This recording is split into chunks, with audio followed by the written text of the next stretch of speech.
अकोल्यामधील मनसे कार्यकर्ते जय मालोकार यांच्या मृत्यू प्रकरणाला आता काहीसं वेगळं वळण लागलेलं आहे। जय मालोकार यांच्या शवविच्छेदन अहवालामध्ये अनेक धक्कादायक गोष्टी समोर आलेल्या आहेत। जयचा मृत्यू जबर मारहाणीने झाला असं पोस्टमॉर्टमचा रिपोर्ट म्हणतोय।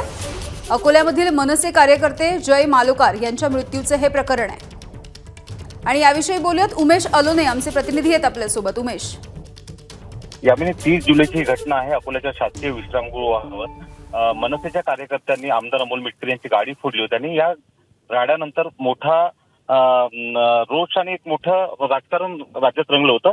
मात्र या राड्यानंतर मनसे कार्यकर्ता ज्यामध्ये पहिल्यांदा 12 कार्यकर्त्यांवर गुन्हे दाखल झाले, त्या 12 कार्यकर्त्यांमध्ये जय मालोकार होता आणि जय मालोकारचा त्या दिवशी रात्री मृत्यू झाला आणि मृत्यू होताना या संपूर्ण प्रकरणाचा ट्रेस त्याच्यावर आला आणि त्याच्यातच त्याचा हृदयविकाराने मृत्यू झाल्याचं म्हटलं होतं। मात्र त्याचा पोस्टमॉर्टमचा रिपोर्ट जो आहे तो एबीपी माझ्या हाती लागलेला आहे आणि या पोस्टमॉर्टम रिपोर्टमध्ये अतिशय धक्कादायक गोष्टी ज्या आहेत समोर आलेल्या आहे। यामिनी, ज्याच्या डोक्याला आणि त्याच्या अंगावर ठिकठिकाणी गंभीर मारहाण झाली होती आणि त्याच्यातच छातीच्या 4 ते 5 बरगड्या यात तुटल्याचं म्हटलं आहे आणि यानंतर त्याच्या मृत्यूच्या वेळी जेव्हा त्याचा पीएम झाला त्याचा मेंदू बरेच सूज झाल्याचं म्हटलं होतं आणि काही मोठ्या वस्तू त्याला मारहाण झाल्याचं जे आहे ते शंका व्यक्त करण्यात आली। ही संपूर्ण घटना झाल्यानंतर यामिनी 3 तासानंतर जयचा मृत्यू झाला होता। त्या 3 तासात तो मधल्या काळात होत होता आणि नेमकं त्या 3 तासामध्ये काय झालं याची संपूर्ण चौकशी करण्याची मागणी जी आहे त्याच्या कुटुंबियांची आहे।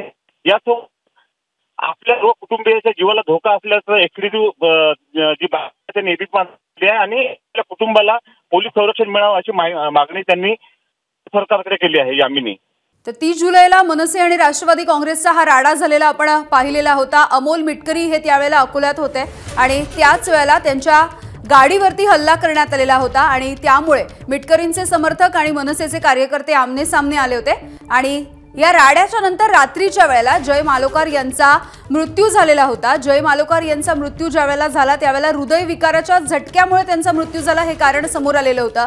मात्र आताची ही एक धक्कादायक अशी बातमी या प्रकरणाला काहीसं वेगळं वळण लागलेलं आहे।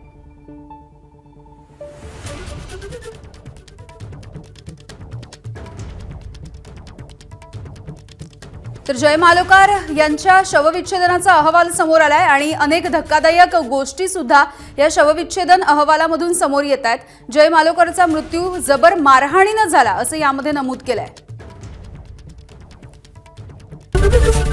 एबीपी माझा, उघडा डोळे बघा नीट।